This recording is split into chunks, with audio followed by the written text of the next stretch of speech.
Welcome to you friends, Step 4 Special. In this video we will discuss Special Education DED Paper 3rd Unit 3.1 Agencies of Education.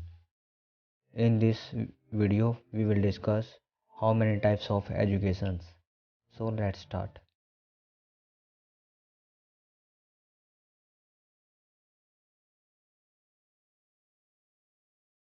Unit 3rd Agencies of Education. लोगों को शिक्षा प्रदान करने की महत्वपूर्ण जिम्मेदारी इन एजेंसियों के ऊपर होती है। इसलिए समाज ने शिक्षा कार्य को करने के लिए विभिन्न प्रकार की संस्थाओं का निर्माण किया है। इन संस्थाओं को ही एजुकेशनल एजेंसीज कहते हैं।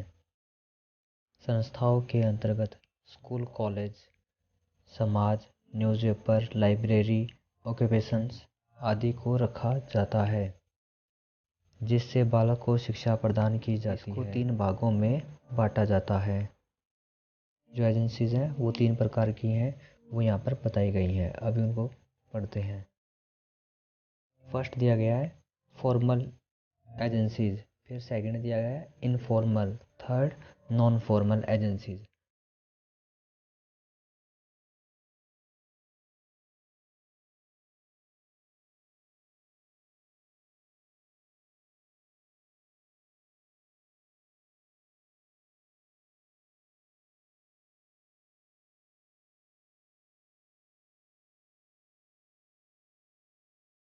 First, formal agencies.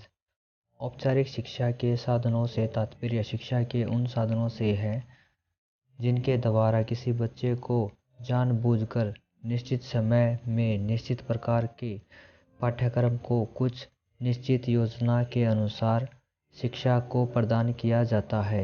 इस प्रकार की एजेंसीज को स्कूल के औपचारिक साधन कहा जाता है, जिसमें विद्यालय या संस्थान, विद्यालय का पाठ्यक्रम, शिक्षक, एडमिशन,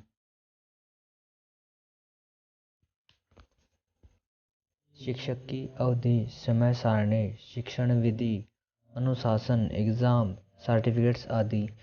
फर्स्ट जो फॉर्मल एजुकेशन दी गई है उसके अंदर दिया गया है कि ये इस प्रकार की एजुकेशन है जो स्कूल में प्राप्त की जाती है, और उसमें जो भी महत्वपूर्ण बिंदु होते हैं, जो पॉइंट्स होते हैं, वो इस प्रकार से हैं जो कि कार्य करते हैं। समय सारणी, पाठ्यक्रम हो गया, शिक्षक, एडमिशन प्रोसेस हो गया, एग्ज़ाम प्रोसेस और सर्टिफिकेट डिस्ट्रीब्यूशन, ये सब फॉर्मल एजुकेशन के अंदर आते हैं। नेक्स्ट दिया गया है इनफॉर्मल एजेंसीज। शिक्षा की अनौपचारिक संस्थाओं में वह सभी संस्थाएं सम्मिलित की जाती हैं जिनका कोई एक स्पष्ट उद्देश्य नहीं होता, किंतु वह इनडायरेक्ट शिक्षा प्रदान करती हैं, जैसे परिवार, मित्र मंडली, समूह, जाति, धर्म, दूरदर्शन, आकाशवाणी, समाचार पत्र, मीडिया, मूवीज, संप्रेषण के साधन, साहित्य, नाटक, त्योहार, मेला, उत्सव आदि।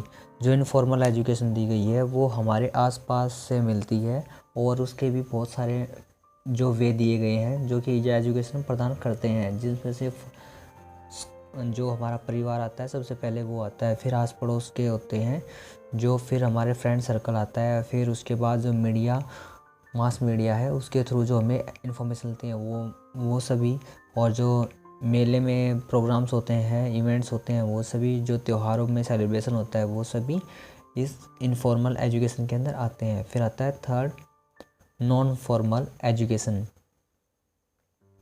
यह वह साधन है जिनमें औपचारिक शिक्षा के कुछ तत्व ग्रहण किए जाते हैं, किंतु समाज में शिक्षा का प्रचार करने के लिए औपचारिकता में ढील दी जाती है, जैसा कि उपस्थिति में सरलता दी जाती है। कक्षा में बंधन को समाप्त करना, समय सारणी की बाध्यता न होना।